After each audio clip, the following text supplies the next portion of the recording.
David de Angelis presents Ask and It Is Given, The Law of Attraction According to the Teachings of Neville Goddard, by Neville Goddard. Digitally narrated using the voice of Edward Herman. The purpose of this book is to indicate man's possibilities, to show that man can change his future, but, although modified, it again forms a deterministic sequence, beginning at the point of interference, a future consistent with modification. The most important feature of man's future is flexibility. The future, although predetermined in every detail, has many developments. At every moment of our lives, we have before us the choice as to which of the many futures we will have. There are two views of the world possessed by every man, a natural view and a spiritual view. The ancients called one the carnal mind and the other the Christ mind. We can differentiate them as ordinary consciousness, governed by our senses, and controlled imagination, governed by desire. We can recognize these two distinct centers of thought in the statement, "The natural man comprehendeth not the things of the Spirit of God, for they are folly unto him, neither is he able to understand them, because he can judge of them only by the Spirit." 1 Corinthians 2:14. Natural vision confines reality to the moment called now. According to the natural vision, the past and the future are purely imaginary. On the other hand, spiritual vision sees the contents of time. The past and future are one with the present in spiritual vision. What for the natural man is mental and subjective, for the spiritual man is concrete and objective. The habit of seeing only what our senses allow us to see makes us totally blind to what we would otherwise see. To cultivate the faculty of seeing the invisible, we should deliberately untangle our minds from the evidence of the senses and focus our attention on an invisible state, mentally perceiving it until it acquires the clarity of reality. Seriously, thinking focused and aimed in a particular direction shuts out the other sensations and makes them disappear. We just have to focus on the desired state in order to see it. The habit of turning our attention away from the sensory region and focusing it on the invisible develops our spiritual vision and enables us to penetrate beyond the world of the senses and see that which is invisible. For from the creation of the world on, his invisible works can be clearly contemplated. Romans 1:20. This vision is totally independent of the natural faculties. Open it up and quicken it. A little practice will convince us that we can, by controlling our imagination, reshape our future in harmony with our desire. Desire is the spring of action. We could not move a single finger until we have the desire to move it. No matter what we do, we follow the desire that dominates our mind at that moment. When we change a habit, our desire to change it is stronger than the desire to keep it. The desires that drive us to action are the ones that hold our attention.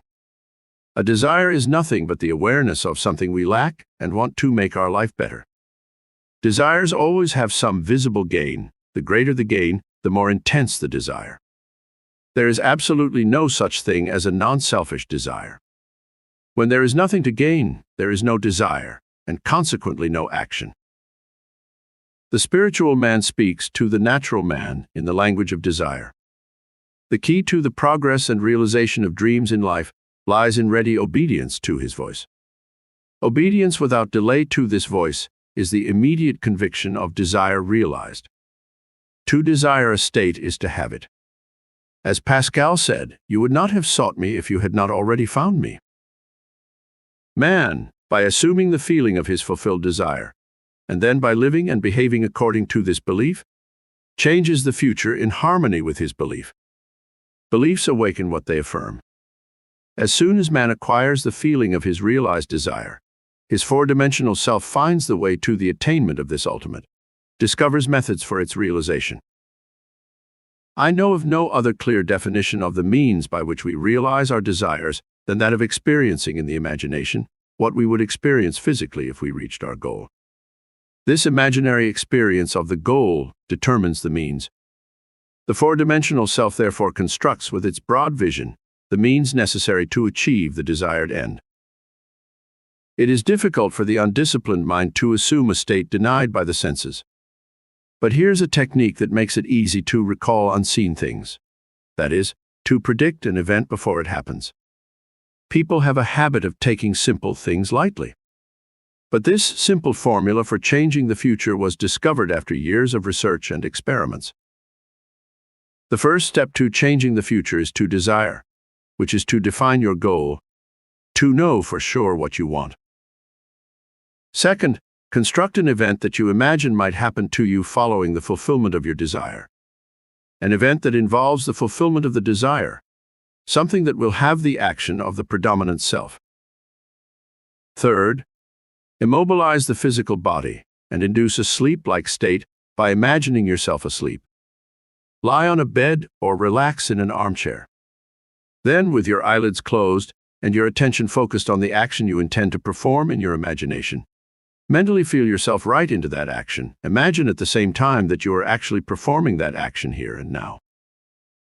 You must always be a participant in the imaginary action, not just standing back and observing, but feeling that you are actually doing the action so that the imaginary feeling is real. It is important to always remember that the proposed action must be an action that consequences the realization of your desire. Also, you must feel yourself within the action until it takes on the vividness and clarity of reality. For example, suppose you wish for a promotion at work. Receiving congratulations would be an event that would happen to you as a consequence of the realization of your desire. After choosing this as the action that you will experience in your imagination, you immobilize your body, and you induce a state of drowsiness, a sleepy state, but one in which you are still able to control the direction of your thoughts, a state in which you are effortlessly attentive. Then visualize a friend standing in front of you. Place your imaginary hand in his. Feel it solid and carry on an imaginary conversation with him in harmony with action. Don't visualize yourself at a distant point in space and time while you are being congratulated. Instead, bring the elsewhere here and the future now. The future event is reality now in a dimensionally larger world, and strangely enough, the now in a dimensionally larger world is equivalent to the here in the ordinary three-dimensional space of daily life. The difference between feeling yourself in action, here and now, and visualizing yourself in action as if you were on the big screen, is the difference between success and failure. You can understand the difference by visualizing yourself now climbing a ladder. Then, with your eyelids closed, imagine a ladder standing in front of you and perceive yourself actually climbing it. Desire, physical immobility bordering on sleep, and imaginary action in which the self sentimentally dominates the here and now are not only important factors in modifying the future, but are also essential conditions for consciously projecting the spiritual self. When the physical body is still and we are possessed by the idea of doing something, if we imagine that we are doing it here and now, and we hold that imaginary action with increasing feeling until sleep comes, we will seem to wake up outside the physical body in a dimensionally larger world with a dimensionally expanded vision, actually doing what we desired and imagined we were doing. But whether we wake up in this place or not, we're really performing the action in the four-dimensional world, and we're going to redo it in the future here in the three-dimensional world. Experience has taught me to narrow the imaginary action down to condensing the idea that is the object of our meditation into a single gesture, and to repeat it over and over until it takes on the appearance of reality. Otherwise, our attention will wander along a trail of associations, and a multitude of associated images will come into our minds, and in a few seconds take us hundreds of miles away from our target in space, and many years away in time. If we decide to go up a particular flight of stairs, because that is the event that plausibly follows the realization of our desire, then we must restrict the action to going up that particular flight of stairs. If attention should begin to wander, return it to its task of going up the flight of stairs, and continue to do so until the imaginary action has the solidity and clarity of reality. The idea must be maintained without any special effort on our part. We must, with the least effort, permeate the mind with the sensation of desire realized.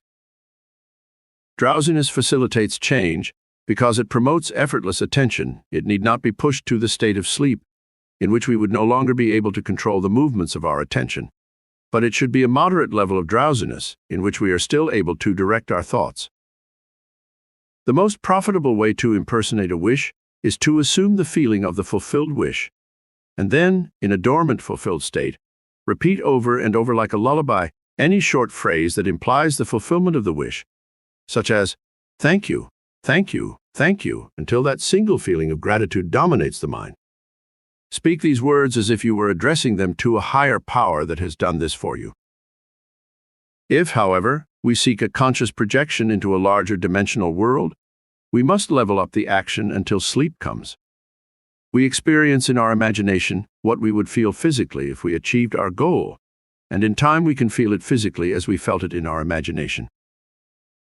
Feed the mind on premises, that is, on assertions presumed to be true, for beliefs, though false, if carried forward to the point of a feeling of reality, will materialize into facts. For a belief, any means that promotes its realization is good. It influences the behavior of all, inspiring in everyone the movements, actions, and words that facilitate its realization. In order to understand how man models the future in harmony with his belief, simply by experiencing in imagination what he would experience in reality if he achieved his goal, we must know what is meant by the dimensionally larger world, for it is into the dimensionally larger world that we go to modify our future. Observing an event before it happens implies that the event is predetermined from the human point of view in the three-dimensional world. So to change the conditions here in the 3 dimensions of space, we must first change them in the 4 dimensions of space. Man does not know exactly what is meant by a dimensionally wider world, and he undoubtedly denies the existence of a dimensionally wider self. He is quite familiar with the 3 dimensions of length, width, and height, and believes that if there were a 4th dimension, it would be as clear to him as those of length, width, and height. But a dimension is not a line. It is any way of measuring things that is totally different from all other ways. That is, to measure a solid 4-dimensionally, we simply measure it in every direction except length, width, and height. Is there any other way to measure an object except by length, width, and height? Time measures my life without employing the 3 dimensions of length, width, and height. There is no such thing as an instantaneous object. Its appearance and disappearance are measurable. It lasts for a specific amount of time. We can measure its lifespan without using the dimensions of length, width, and height. Time is ultimately a 4th way of measuring an object. The more dimensions an object has, the more substantial and real it becomes.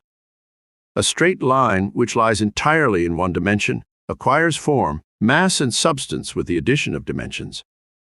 What new quality would time, or the 4th dimension, bring to an object, so as to make it as superior to solids as solids are to surfaces and surfaces are to lines? Time is a means of changing experience, since all change requires time. The new quality is mutability. Observe that if we section a solid, its section will be a surface. Sectioning a surface, we get a line, and sectioning a line, we get a point. This means that a point is nothing but the section of a line, which in turn is nothing but the section of a surface, which in turn is nothing but the section of a solid, which in turn, coming to the logical conclusion, is nothing but the section of a 4-dimensional object. We cannot avoid the inference that all 3-dimensional objects are nothing more than sections of 4-dimensional bodies. Which means, when I meet you, I meet a section of your 4-dimensional self, that 4-dimensional self that is invisible. In order to see the 4-dimensional self, I have to look at every section or moment of your life from birth to death, and see them all as coexisting. My vision should encompass the entire assortment of sensory impressions you have experienced on Earth, plus those you have yet to experience. I should see them not in the order in which you experienced them, but as a whole. Since change is the hallmark of the 4th dimension, I should see them as a flow, a living, breathing whole. Now, if we have clearly fixed all of this in our minds, what does this mean for us in this 3-dimensional world? It means that if we can move along the timeline, we can see the future and change it if we want to. This world, which we hold to be so solidly real, is only a shadow out of which and beyond which we can move at any moment. It is an abstraction of a more fundamental and dimensionally large world, a more fundamental world abstracted from an even more fundamental and large world, and so on ad infinitum. Because the absolute is unattainable by any means or analysis, no matter how many dimensions we add to the world. Man can prove the existence of a dimensionally larger world simply by focusing his attention on an invisible state and imagining that he sees and hears it. If he remains focused in this state, his present environment would vanish, and he would awaken to a dimensionally larger world in which the object of his contemplation would be visible as a concrete, objective reality. I intuitively feel that if he were to abstract his thoughts from this dimensionally wider world and retreat even further into his mind, he would once again cause an externalization of time. He would find that whenever he withdraws within his mind and causes an externalization of time, space becomes dimensionally wider. And he would conclude that both time and space are serial, and that the drama of life is but the scaling of a multidimensional block of time. Scientists will one day explain why there is a serial universe. But in practice, knowing how we use this serial universe to change the future is more important. To change the future, we only need to deal with two worlds in this infinite series: the world we know through our physical organs, and the world we perceive independently of them. I have stated that man has at every moment before him the choice of which of numerous futures will be his. But a question arises: how is this possible if man's experiences in a three-dimensional world are predetermined, which his observation of an event before it happens implies? This ability to change the future can be explained if we compare the experiences of life to this printed page. Man experiences events on Earth individually and in succession, in the same way you are now seeing the words on this page. Imagine that each word on this page represents a single sensory impression. To get the context, to understand what I mean, focus your view on the first word at the top left, and then move your view across the page from left to right, letting it linger on the words individually and in succession. By the time your eyes have reached the last word on the page, you will have grasped the meaning. But imagine that as you look at the page with all its printed words, you decide to rearrange them. You could, by rearranging them, tell a totally different story, in fact, many different stories. A dream is nothing more than uncontrolled four-dimensional thinking, that is, the rearrangement of past and future sensory impressions. Man rarely dreams events in the order in which he experiences them when awake. He usually dreams of two or more events, which are separated in time, fused into a single sensory impression, or rather he completely rearranges the sensations so that he does not recognize them when he encounters them while awake. For example, I dreamt that I was delivering a package to the restaurant in my building. The waitress said to me, "You can't leave it there," after which the elevator operator gave me some letters, and as I thanked him too. At that point, the night elevator operator appeared and waved at me. The next day, as I was leaving the apartment, I picked up some letters placed under my door. On the way down, I tipped the daytime elevator operator and thanked him for the mail, after which he thanked me for the tip. On the way home, I heard the doorman say to a delivery man, "You can't leave that there." As I was about to take the elevator, I was drawn to a familiar face in the restaurant, and as I looked in, I saw the waitress greet me with a smile. That evening, I walked the guests I had had for dinner to the elevator, and as I greeted them, the night operator waved to me. By simply rearranging some of the feelings I was destined to experience and blending them into a single impression, I constructed a dream that was a little different from my actual experience.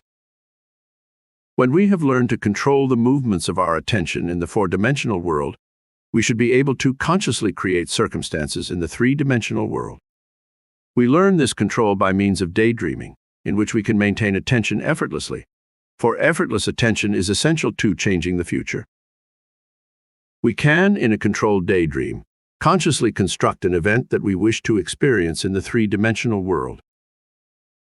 The sensory impressions we use to construct our daydream are true realities dislocated in time or in the four-dimensional world. All we do in constructing our daydream is to select from the vast array of sensations those which, correctly arranged, imply that we have fulfilled our desire. With this clearly defined dream, we relax in an armchair and induce a sleep-like state of consciousness. A state which, although bordering on sleep, allows us conscious control of the movements of our attention. So we experience in imagination what we would experience in reality if this daydream were an objective fact. In applying this technique to change the future, it is important to always remember that the only thing that occupies the mind during daydreaming is the open-eye dream, the predetermined actions and sensations that imply the realization of our desire. How the dream becomes fact is not our problem. Our acceptance of the dream as physical reality will determine its fulfillment. Let me once again remind you of the basics of prayer, which is nothing more than a controlled daydream. 1. Define your goal. Know definitively what you want. 2. Construct an event that you know would happen to you as a consequence of the fulfillment of your desire, something that will have the action of the predominant self, an event that involves the fulfillment of your desire. 3. Immobilize the physical body and induce a sleep-like state of consciousness. So, mentally feel yourself in the proposed action until the single feeling of accomplishment dominates the mind. Meanwhile, imagine that you are actually doing the action here and now so that you feel in your imagination what you would physically feel if you achieved your goal. Experience has convinced me that this is the easiest way to achieve our goal. However, my own failures would betray me if I claimed to have complete mastery of the movements of attention. But as the ancients put it, this is all I do, forgetting the past and leaning toward the future, running toward the goal to get to the prize. Letter to the Philippians. Once again, I want to remind you that the responsibility for making what you want in the world real is not on your shoulders. Don't worry about how. When you are convinced that what you want has been done, the conviction has its own way of objectifying itself. All responsibility for making it possible is removed from you. There is a short statement in the book of Exodus that expresses this. Millions of people who have read it or quoted it over the centuries have completely misunderstood it. It states, "Do not cook the kid in its mother's milk." In the King James Version, "Thou shalt not boil the kid in his mother's milk." Exodus 23:19. Countless millions of people, misunderstanding this statement, until now, the enlightened era of 1948, have not eaten dairy products along with meat. It doesn't work that way. They believe that the Bible is history, and when it says, "Thou shalt not cook the kid in his mother's milk," they will not eat milk and dairy products, such as butter and cheese, along with a plate of kid or other meat. They even have separate dishes in which they cook the meat. But now you have to apply it psychologically. You have done your meditation, and you have convinced yourself that you are what you want to be. Consciousness is God. Your attention is like the river of life, or the milk itself which nourishes and keeps alive that which has your attention. In other words, what has your attention has your life. Throughout the ages, the kid has been used as a symbol of sacrifice. You have given life to everything in your world. But there are things you no longer wish to keep alive, even though you have raised them. You are a jealous father who can easily devour his children, like Kronos. It is your right to destroy what you previously wanted when you did not know it well. Now you have detached yourself in consciousness from that previous state. It was your kid, it was your child. You embodied it and expressed it in your world. But now that you have convinced yourself that you are what you wish to be, do not look back at your former state, wondering how it will disappear from your world. For if you look back and pay attention to him, you are once again stewing that kid in his mother's milk. Do not say to yourself, "I wonder if I have really departed from that state," or, "I wonder if this and this is true." Give all your attention to the conviction that it is so, for all responsibility for making it so has been removed from you. You do not have to make it so, it is so. Appropriate what is already a fact, and live in the conviction that it is, and in a way that you don't know, I don't know, nobody knows, it objectifies itself in your world.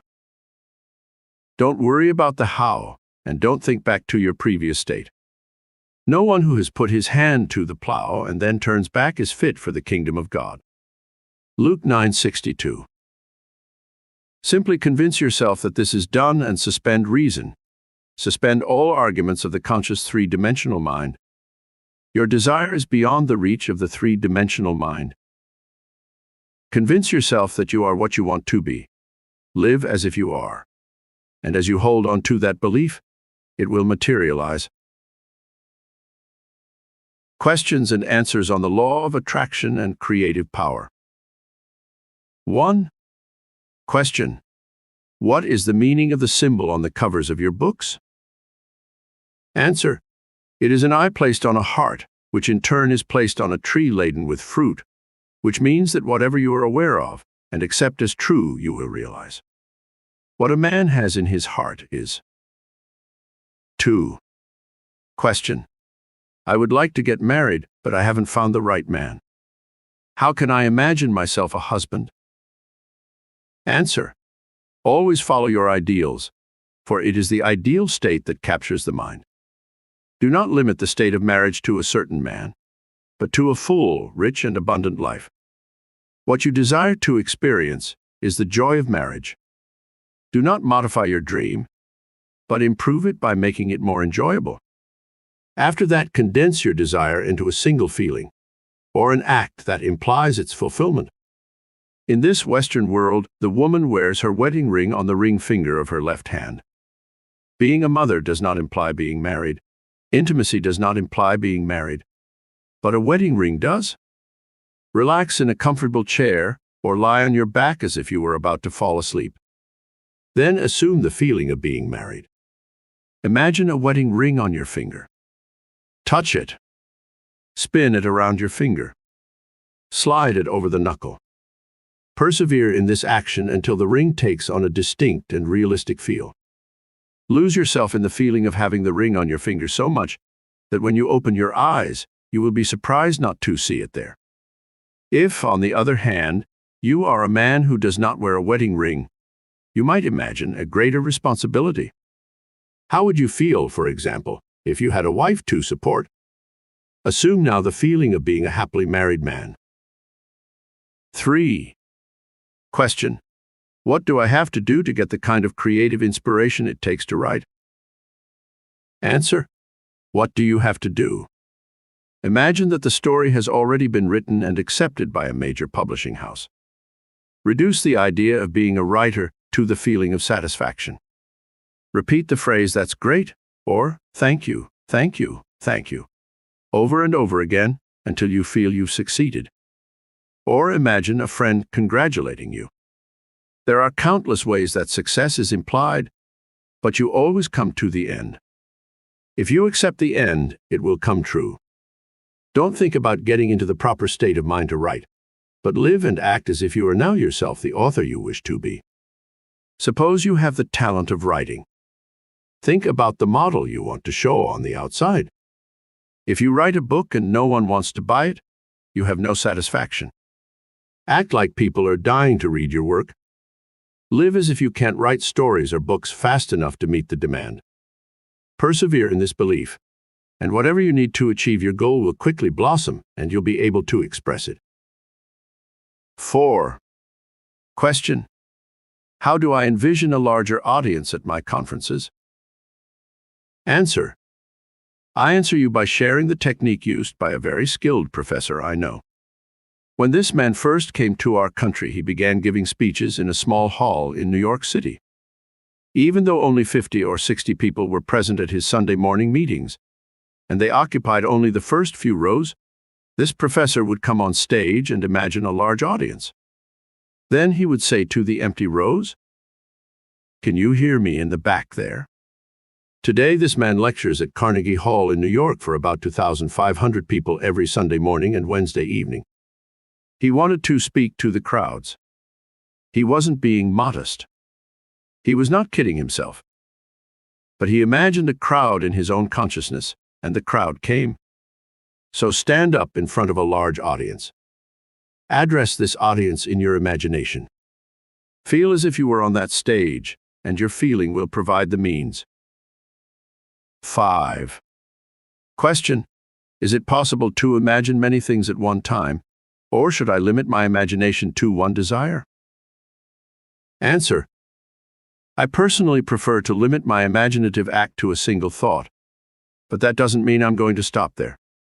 During the day I can imagine many things, but instead of imagining many small things, I suggest you imagine something so large that it includes all those small things. Instead of imagining having wealth, health, and friendships, imagine being enthusiastic. You could never be enthusiastic and in pain at the same time. You could never be enthusiastic and have received an eviction threat. You could never be enthusiastic if you weren't enjoying so much friendship and love. What might it feel like to be enthusiastic without knowing what it is that produced your enthusiasm? Reduce the idea of enthusiasm to a single feeling. Isn't that great? Don't allow the rational mind to ask why, for if it does, it will start looking for a visible cause, and the feeling will be lost. Rather, repeat to yourself over and over again, isn't it great? Suspend judgment as to what it is that is great. Catch a single sensation of all that is awesome, and things will happen to you that attest to the truth of that sensation. And I promise you that it will include all those little things. 6. Question: how many times should I perform the imaginative act? For a few days or for many weeks? Answer: in the book of Genesis, the story is told of Jacob fighting with an angel. This story gives us the clue we are looking for, which is that when satisfaction is achieved, it is followed by powerlessness. When you get the feeling of reality, at least at that moment, you are mentally powerless. The desire to repeat the prayer vanishes, for it has been replaced by the feeling of accomplishment. You cannot insist on wanting what you already have. If you imagine yourself to be what you desire to be until the rapture, you no longer desire it. Your imaginative act is a creative act similar to that of a man who stops, kneels down, and receives a blessing. For as man creates his own likeness, so your imaginative act takes on the likeness of your ideal. If, however, you fail to reach the point of satisfaction, repeat the action again and again, until you feel that you have reached it, and virtue has left you. 7. Question: I was taught not to ask for earthly things, only spiritual growth, yet what I need is money and things. Answer: you have to be honest with yourself. In the Holy Scriptures, the question, "What do you want from me?" is always asked. Some wanted to see, some wanted to eat, some wanted to be healed, or asked, "May my son live?" Your greater self speaks to you through the language of desire. Do not deceive yourself. Keeping in mind what you want, claim to have it already, for your Father will take pleasure in giving it to you, and remember, what you desire you will have. 8. Question: once we have assumed our desire, should we always keep in mind the presence of this greater self that protects and fulfills our desire? Answer: acceptance of the end will give you the means.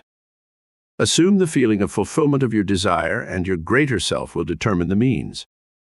When you have appropriated a state as if you have already realized it, your daily activity will distract your mind from anxious thoughts, so that you are not constantly looking for a signal. You don't have to constantly think that some presence will do something on your behalf, but rather you have to know that it has already done it. Knowing what you want is already a fact. Live as if it is, and things will happen to make it real. Don't worry that there may be a presence that does something for you. The deeper, greater you has already done it.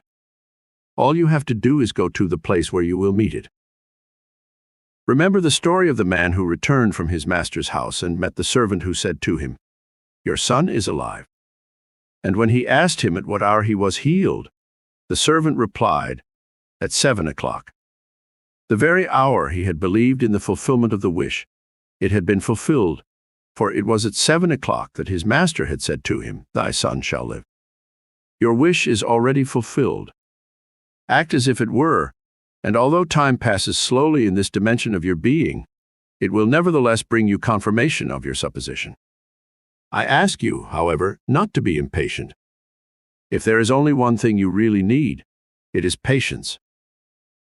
9. Question: Isn't there a law that says you can't get anything for nothing? Must we not earn what we desire?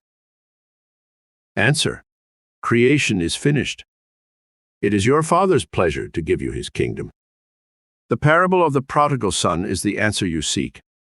Despite man's squandering, the moment he remembered who he really was, he fed on the fatted calf and put on the robes and ring of authority. There is nothing to be gained. Creation ended when time was invented. You, as man, are God who made himself visible for the purpose of showing what is, not what will be. Don't think you have to work hard and sweat to be saved. The harvest is 4 months away. The fields are already blond. You just have to sink your scythe into them. 10. Question: but doesn't the thought that creation is finished rob us of our initiative? Answer: if you can observe an event before it happens, it means that the event that is going to happen must be predetermined from the point of view of the person living in this three-dimensional world. Yet it is not necessary for you to encounter such an event.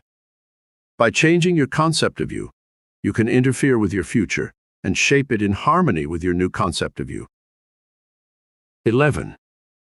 Question: but doesn't this ability to change the future deny the fact that creation is finished? Answer: no. By changing your concept of you, you change your relationship to things. If in a game you change the order of the letters to form a new word, you have not created new words, you have simply had the pleasure of rearranging the letters. Your concept of you determines the order of events that happen to you. Events have existed since the birth of the world, but not their temporal arrangement. 12. Question: why is it that those who apply themselves hard in metaphysics always seem to lack something? Answer: because he didn't really apply metaphysics. I'm not talking about a cowardly approach to life, but a daily application of the law of consciousness. Once you appropriate your desire, you don't need a person or state to act as a conduit to make it happen. Living in a man's world, I need money in my everyday life. If I invite you to lunch tomorrow, I have to pay the bill. When I leave a hotel, I have to pay the amount. To take the train to New York, I have to buy the train ticket. I need money, and this must be there. I will not say, God knows I need money. Rather, I will make that money my own as if it were really there. We must live courageously. We must live as if we own what we want to own. Don't think that just because you've helped others, someone else will see your good deed and somehow help you with your problems. There is no one else who will do it for you. You yourself must courageously appropriate what your Father has already given you. 13. Question: can an uneducated person self-educate by assuming the feeling of being educated? Answer: yes. Great interest is rewarded with information from all over. You must sincerely desire to be well educated. The desire to be a good reader, followed by the assumption that you already are, makes you selective in your reading. As your education increases, you will automatically become more selective, more critical in everything you do. 14. Question: my husband and I are taking his class together. Should we discuss our desires with each other? Answer: there are 2 spiritual sayings in the Bible. One is, tell no one. The other is, I have told you now before it comes to pass, that when it comes to pass, you may believe. It takes spiritual courage to tell another person that your wish has come true before you can perceive it externally. If you do not possess this kind of courage, you would do well to keep quiet. Personally, I like to tell my wife about my plans because then both of us are so excited when they come true. Usually the first person a man wants to prove this law to is his wife. Muhammad is said to be eternally great because his first disciple was his wife. 15. Question: should my husband and I work on the same project or on separate projects? Answer: this is totally up to you. My wife and I have different interests, yet we have a lot in common.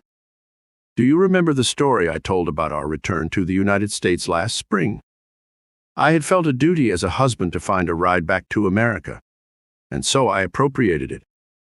I feel there are some things that are my wife's duty, like keeping the house clean and nice and finding the right school for my daughter. So she takes care of those things. Often my wife asks me to imagine for her, as if she has more faith in my ability to do so than in her own. This honors me as any man worthy of the name wishes to feel that his family trusts him. However, I see nothing wrong with the common commitment between two people who love each other. 16. Question. It occurs to me that if you let yourself go too often into a state of drowsiness, then you will have a lack of feelings. Answer. When I talk about feelings, I don't mean emotions, but the acceptance that the wish has come true. When you feel grateful, fulfilled, relieved, it's easy to exclaim, "Thank you, isn't this great?" Or, "It's over." Once you reach the state of gratitude, you can either wake up aware that you have succeeded or fall asleep with the feeling of wish fulfillment. 17. Question. Is love a product of our own consciousness? Answer. Everything exists in your consciousness, whether it is hate or love. Nothing comes from the outside. The hills that you observe in search of an answer belong to an inner landscape. Your feelings of love, hate, or indifference all arise from your consciousness. You are infinitely greater than you can ever perceive yourself to be. Never in all eternity will you be able to reach the utmost of you. That is how wonderful you are. Love is not a product of you. You are love. For that is what God is, and the name of God is I Am, that same name by which you define yourself before affirming the state in which you are presently. 18. Question. Suppose my will cannot come true before 6 months or a year. Should I wait before imagining it? Answer. When desire is born in you, that is the moment to accept it in its fullness. Perhaps it's not a coincidence that that need came to you at that very moment. Your three-dimensional being may think that it cannot happen now, but your four-dimensional mind knows that it is already there. So you must accept the desire now as a physical fact. Imagine you want to build a house. The need for it is there right now, but it will take time for the trees to grow and for the carpenter to build it. Although the need seems excessive, don't wait just to adjust to it. Assert possession of it even now, and let it objectify itself in its unusual way. Don't say it will take 6 months or a year. The very moment you are overwhelmed with desire, already take it for granted as a fact. You and only you have given your desire a time frame, and time is relative in this world. Don't wait for something to come true. Accept it now as if it's already there and watch to see what happens. When you feel a desire, it is the deepest you, whom men call God, speaking. He is prompting you, through desire, to accept that what is not what will be. Desire is simply his communion with you, who is telling you that your desire belongs to you now. Your acceptance of it will be evidenced by your complete adjustment to it, as if it were true. 19. Question. Why do some of us die young? Answer. Our lives, considered in retrospect, are not measured by years, but by the content of those years. 20. Question. How would you define a full life? Answer. A variety of experiences. The more varied they are, the richer your life is. When you die, you enter a dimensionally larger world and play your piece on a keyboard composed of the experiences of human life. So the more varied your experiences, the more refined your instrument, and the richer your life. 21. Question. What about an infant who dies at birth? Answer. A child born lives forever, for nothing dies. It might seem that an infant who died at birth does not have that keyboard made of human experience. But as one poet said, he drew a circle that excluded me as a heretic, a rebel, one to be mocked. But love and I found the ingenuity to win. We drew a circle that included him. The beloved has access to the sensory experiences of the lover. God is love. Therefore, in the final moment, all have an instrument, the keyboard of which is made up of the sensory impressions of all men. 22. Question. What is your prayer technique? Answer: it all starts with desire, for desire is the spring of action. You must know and define your goal, then condense it into a feeling that implies realization. When your desire is well defined, immobilize your physical body and live, in your imagination, the action that implies its realization. Repeat this act over and over again until it takes on a vividness and a feeling of reality. Or condense your desire into a single phrase that implies fulfillment, such as, "Thank you, Father." "That's great," or "It's over." Repeat this condensed phrase or action over and over in your imagination. After that, arouse yourself from that state, or let yourself slip into the depths. It is indifferent, for the act is done once you have completely perceived it as done in that sleeping, drowsy state. 23. Question: two persons want the same office. One holds it. The other had it, and now wants it back. Answer: your father, your dimensionally greater you, has ways and means that you do not know. Accept his wisdom. Feel that your desire is fulfilled, after which allow your father to give it to you. The person currently in office could be promoted to a higher position, or marry a very wealthy person and quit their job. He might inherit a large sum of money, or choose to move to another state. Many people say they want to work, but I highly doubt it. What they want is security, and they associate security with work. But I doubt the average guy really wants to wake up in the morning and go to work. 24. Question: what is the cause of illness and pain? Answer: the physical body is a filter for the emotions. Many of man's ailments, which until yesterday were considered purely physical, are now recognized as originating in emotional disorders. Pain comes from lack of relaxation. When you are asleep, you feel no pain. If you are under anesthesia, you feel no pain because you are, so to speak, relaxed. If you feel pain, it is because you are tense and you are trying to force something. But you cannot force an idea to take shape. You simply have to take possession of it. It's about effortless attention. Only practice will bring you to the point where you know how to be attentive while being relaxed. Attention is tending toward an end, and relaxation is exactly the opposite. They are two totally opposite notions that you will have to mix until you learn with practice to be attentive but not tense. The word affirmation means effortless attention. In the state of affirmation, you are caught up in the idea without being tense. 25. Question: no matter how hard I try to be happy, deep down I always have the melancholy feeling of being excluded. Why?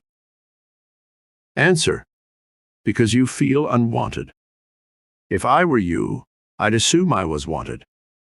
You know the technique. The assumption of being wanted may seem false at first, but if you feel wanted and respected and persist in that assumption, you will be amazed at how much others will seek you out. They will begin to see those qualities in you that they have never seen before. I promise you, if you imagine that you are wanted, you will be. 26. Question: if the death of a loved one brought me economic security, would it mean that I caused that death? Answer: don't think for a moment that you could have caused a death by imagining your financial security. Your greatest you will never hurt anyone. He sees everyone, and, knowing everyone's lifespan, can suggest the person to give you what can fulfill your wish. You did not kill the person who named you in his will. If a few days after your complete acceptance of the idea of economic stability, Uncle John left this three-dimensional sphere and left you his property, it was only because it was time for Uncle John to go. He did not die a second before his time. Your greater you observed John's lifespan and used him as a means to realize your feeling of stability. Acceptance of the end makes you find the means to that end. Don't worry about anything but the end. Always keep in mind that the responsibility of making it real does not rest on your shoulders. Your desire belongs to you because you have accepted it. 27. Question: I have more than one goal. Would it be ineffective to focus on several goals at different times of concentration? Answer: I prefer to have a single intense ambition and narrow it down to a single short sentence or act involving accomplishment, but I don't limit my ambition. I simply know that my true goal will include all the other lesser ones. 28. Question. I find it difficult to change my concept of myself. Why? Answer. Because your desire to change has not been stimulated. If you fell in love with what you really want to become, you would become it. It takes an intense longing to accomplish self-transformation. As the hind longs for streams of water, so my soul longs for you, O God. If you would become as thirsty for perfection as the doe is for water enough to challenge the ferocity of the tiger in the forest, you would become perfect. 29. Question. I am considering the idea of a business venture. It would mean a lot to me, but I can't imagine how it would come to fruition. Answer.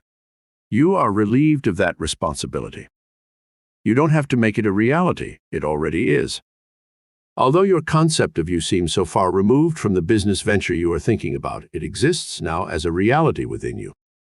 Ask yourself how you would feel, and what you would do if your business venture were a great success. Identify with that character and feeling, and you will be amazed at how quickly you will realize your dream.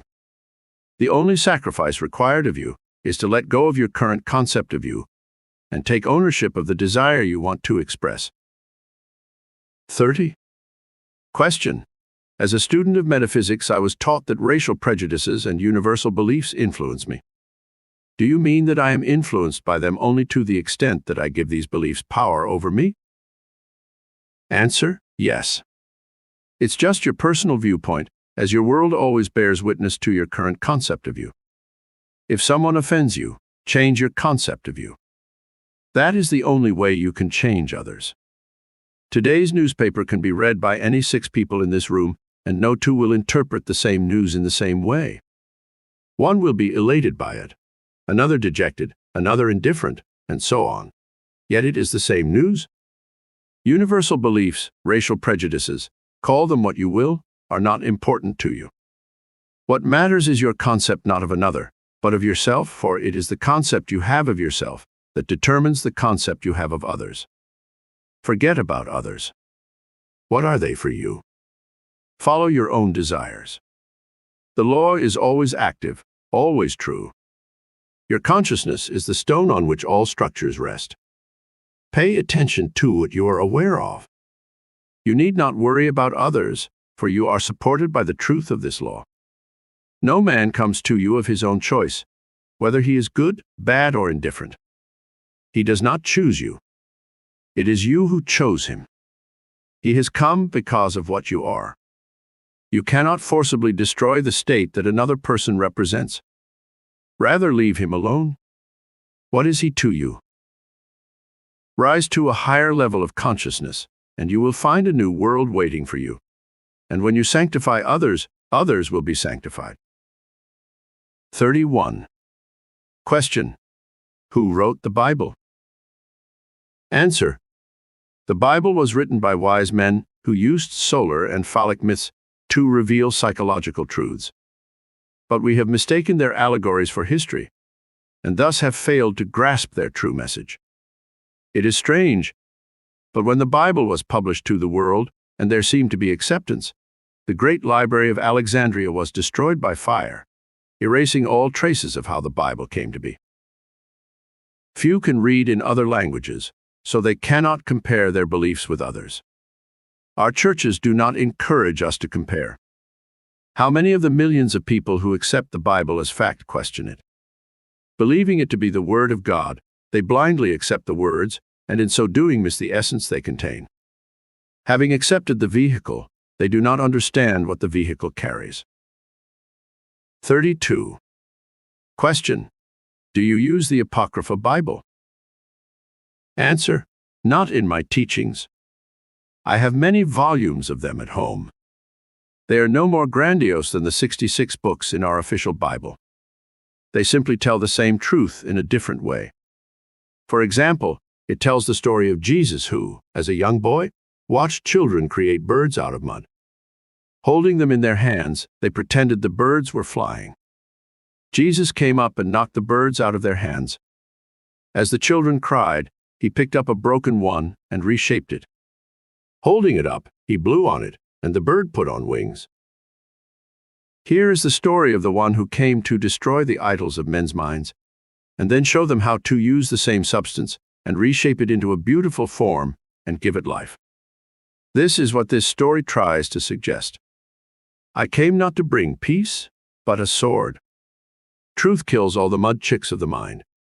It kills illusions and reshapes them into a new pattern that sets man free. 33. Question: if Jesus is a fictional character created by the authors of the Bible in order to explain certain psychological situations, how do you explain the fact that he and his philosophy are also mentioned in the secular and non-Christian historical texts of the time?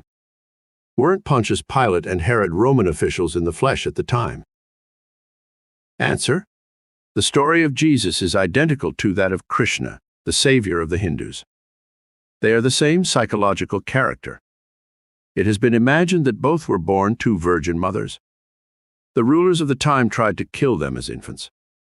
They both healed the sick, raised the dead, taught the gospels of love, and died as martyrs for humanity. Hindus, like Christians, believe that their savior is God-made man. Today people quote Socrates, yet the only proof of Socrates' existence is found in the works of Plato. It is said that Socrates drank hemlock. But I ask you, who is Socrates? I once quoted a line from Shakespeare, and a woman said to me, but Hamlet said that. Hamlet never said that. It was Shakespeare who wrote the lines and put those words in the mouth of the character he created and called Hamlet. St. Augustine once said, what is now called the Christian religion already existed among the ancients. They began to call Christianity the true religion, although it had never existed. 34. Question: do you use affirmation and negation? Answer: forget about those schools of thought that use affirmations and negations. The best affirmation, as well as the only effective one, is that assumption which implies in itself the negation of the previous state. The best negation is total indifference. Things wither and die by means of indifference. They are instead kept alive by means of attention. One cannot deny a thing by asserting that it does not exist. Rather, you give it life by recognizing it, and what you recognize as true will be true for you, whether it is good, bad, or indifferent. 35. Question: is it possible for a person to look dead and yet not be dead? Answer: General Lee is thought to have been born 2 years after his mother, who was given up for dead, was buried alive. Luckily for her, she was not embalmed or buried underground, but in a grave from where someone heard her scream and released her. 2 years later, Mrs. Lee gave birth to a son who later became General Lee. He is part of the history of this country. 36. Question: how can a person who was disadvantaged in childhood be successful in life? Answer: we are creatures of habit, constructing mental patterns that are repeated over and over again. Although habit acts as an impulsive rule that drives us to repeat that pattern, it is not a law, as we can modify those patterns. Many successful men like Henry Ford, Rockefeller, and Carnegie were underprivileged people in their childhood. Many of our country's high-achieving names came from needy families, yet they left behind great achievements in the political, artistic, or financial fields. One evening, a friend of mine attended a meeting for young advertising executives. The speaker of the evening said to these young men, "I have but one thing to say to you tonight, and that is that if you make yourselves great, you cannot fail." He took a fish bowl and filled it with a bag of English nuts and one of small beans. He mixed them with the mai, began to shake the bowl, and said, "This bowl is life. You cannot stop its shaking, since life is a constantly pulsating and active rhythm. But watch." And as they watched, the large nuts came to the surface, and the small beans went down. Looking into the bowl, the man asked, "Which of you is complaining, wondering why?" He added, "Strange, the sound is coming from inside the bowl and not outside." Abin is complaining that if he had grown up in the same environment as the nut, he too could have done great things. But he never got the chance.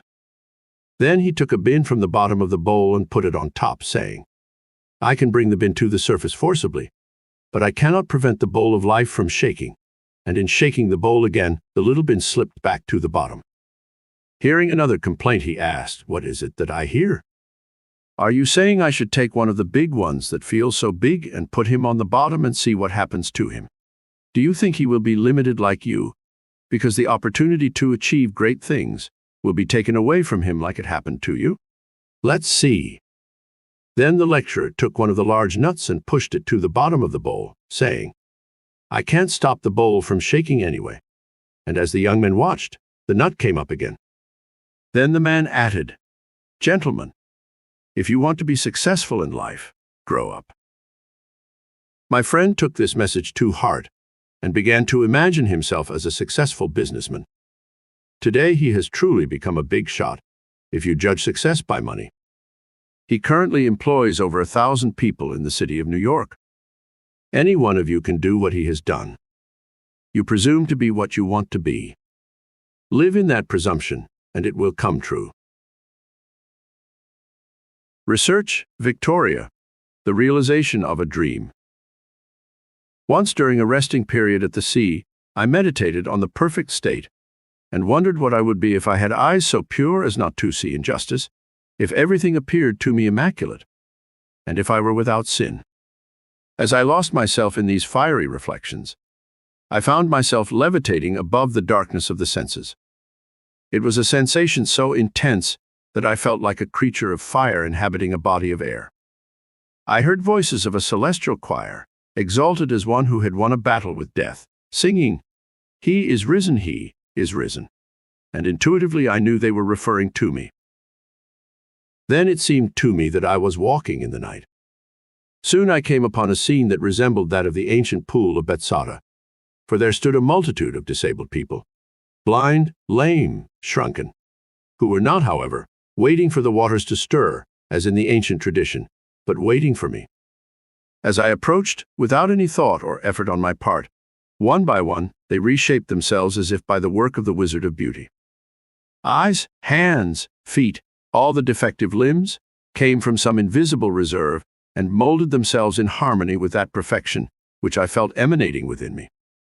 When all were restored to perfection, the chorus exulted, "It is finished." Then the scene faded, and I awoke. I know that this vision resulted from my intense meditation on the idea of perfection, for all my meditations inevitably lead to union with the state contemplated.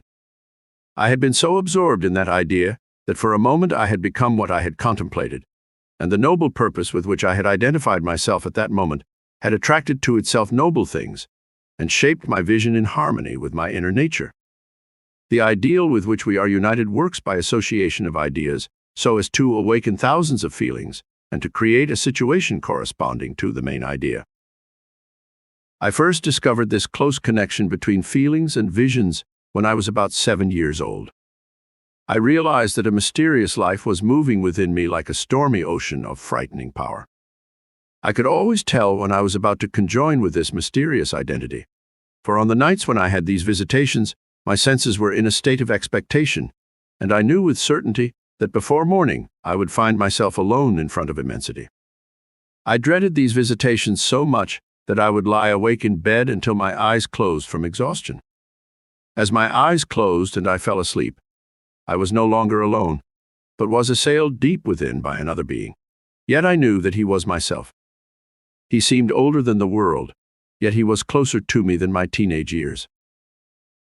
If I tell what I discovered on those nights, it is not to impose my ideas on others, but so that I can give hope to those who seek the law of life. I discovered that sense of expectation acted as a magnet that connected me with this higher me, while my fears made it seem like a stormy sea. As a young boy, I saw this mysterious me as powerful, and in joining him, I perceived his majesty as a stormy ocean that was bathing me, tossing me about and tossing me about as if I were a helpless wave. As a grown man, I then perceived him as love and myself as his child, and now, in uniting myself to him, how much love envelops me. He is the mirror of all. Whatever conception we have of him, he embodies it for us. I believe that it is the central point through which all the threads of the universe wind, So I have modified my values and changed my ideas so that they depend on and are in harmony with it, which is the only cause of all that exists. It is for me that immutable reality that shapes the circumstances in harmony with our concept of ourselves. My mystical experiences have convinced me that there is no other way to achieve that outer perfection we seek than to transform ourselves. The moment we succeed in transforming ourselves, the world will magically dissolve before our eyes and reshape itself in harmony with what our transformation affirms. I am going to tell you about two other visions because they confirm the truth of my observation that we, thanks to the intensity of hate and love, become what we contemplate. Once, with my eyes closed and made bright by thoughts, I was meditating on the eternal question, who am I? And I felt myself gradually dissolving in an endless sea of vibrant light, while my imagination went beyond all fear of death. In that state, there was nothing but myself, an endless ocean of liquid light. I had never felt more intimate with being. I don't know how long the experience lasted, but my return to Earth was accompanied by the distinct feeling that I was resuming a human form. Another time, I was lying on the bed with my eyes closed as if in sleep and meditating on the mystery of Buddha. By and by, the dark recesses of my brain began to light up. I felt as if I were surrounded by luminous clouds that emanated from my head like pulsating circles of fire. For a while I saw nothing but these luminous circles. Then a quartz crystal appeared before my eyes. As I watched, the crystal broke into pieces that invisible hands transformed into the living Buddha. Looking at this meditative being, I saw that it was myself. I was the living Buddha I had contemplated. A light as strong as the sun shone from this living image of myself with increasing intensity until it exploded. Then slowly the light went out, and once again I found myself in the darkness of my room. From what sphere or treasure of creation came this superhuman being? His robes? Crystal? Light? If it was a world of real beings in which I moved, looked, felt, there where the lame, the infirm, the blind were transformed into harmony with my inner nature, then my theory of having another body more subtle than the physical, a body which can be detached from the physical and used in other spheres, is right, for looking, feeling, moving are functions of the organism, however ethereal it may be. If I evaluate the possibility that my psychic experiences were self-fulfilling fantasies, I feel no less driven to ask questions about this more powerful me, projecting into my mind a real situation like those I experience while awake. I have indulged in these passionate meditations many times, and I know without a shadow of a doubt that both suppositions are true. Within this earthly body dwells another belonging to a world of light, and I, by intense meditation, have drawn it as with a magnet out of the skull of this dark abode of flesh. The first time I conjured these fires within me, I feared my head might explode. I felt an intense vibration at the base of my skull, then a sudden oblivion of everything. Then I found myself dressed in clothes of light and hanging by a silver elastic cord from my sleeping body on the bed. My feelings were so ecstatic that I felt close to the stars. In those clothes I passed through spheres that were more familiar to me than Earth, and yet I found that, just as on Earth, circumstances shaped themselves in harmony with my nature. Already I hear you say self-fulfilling fantasies. Not unlike things on Earth. I am an immortal being who perceives himself as a man and shapes the worlds in the image and likeness of his own self-concept. What we imagine, we are. By our imagination we have created the dream of life, and by our imagination we will return to that eternal world of light, becoming what we were before we imagined the world. In the divine economy, nothing is lost. We cannot lose anything except by abandoning the sphere in which this thing has its natural existence. There is no power of transformation in death, and whether we are here or there, we shape the world around us by the intensity of our imagination and feelings, and we illuminate or darken our lives by the concepts we have of ourselves. Nothing is more important to us than our concept of ourselves, and this is especially true of our concept of that deep and hidden self within us. Those who help or hinder us, whether they know it or not, are the servants of that law, which molds external circumstances into harmony with our inner nature.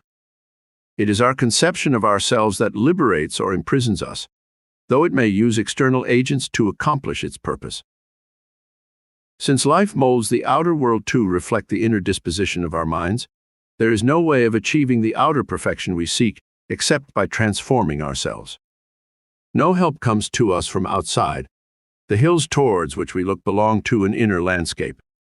It is therefore to our own consciousness that we must look as the only reality, as the only foundation on which every phenomenon rests. We can trust completely that the justice of that law will give us only what is in our nature. To try to change the world before we have changed our concept of ourselves is to struggle against the nature of things. There can be no external change until there is first an internal one. As it is within, so it is without. I am not encouraging philosophical indifference when I suggest that we should imagine ourselves as already being what we want to be, living in a mental atmosphere of grandiosity, instead of using physical means and arguments to bring about the desired change. Whatever we do, if it is not accompanied by a change of consciousness, is but a futile touching up of the surface.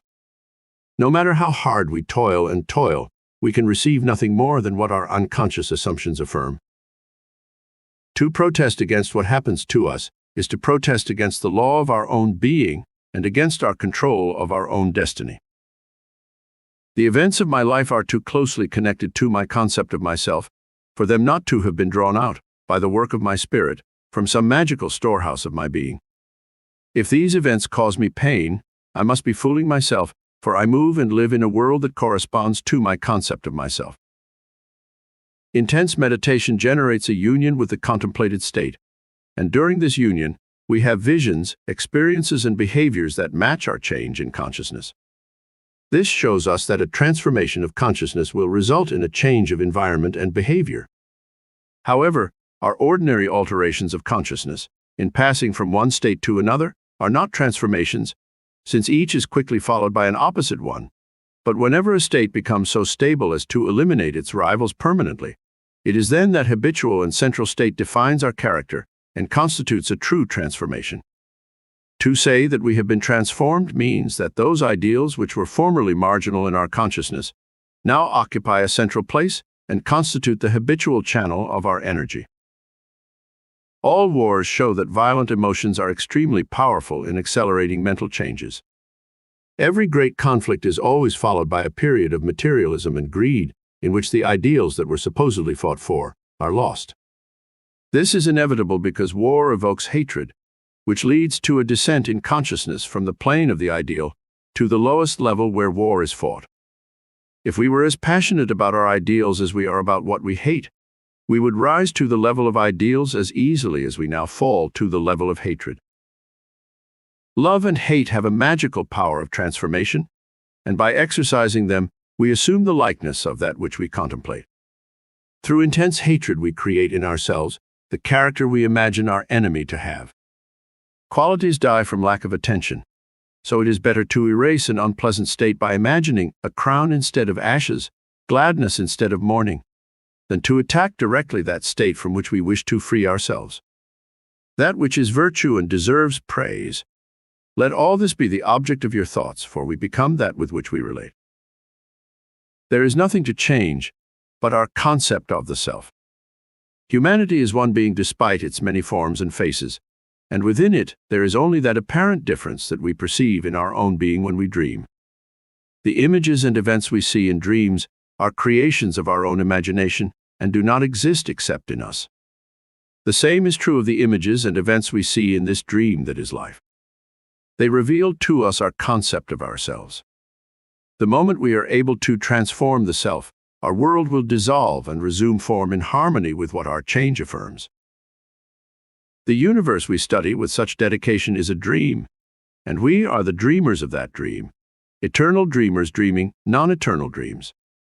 Someday, like Nebuchadnezzar, we will awaken from the dream, from the nightmare in which we struggled with demons, and we will discover that in fact we had never left our eternal home, that we were never born and never died except in our dream.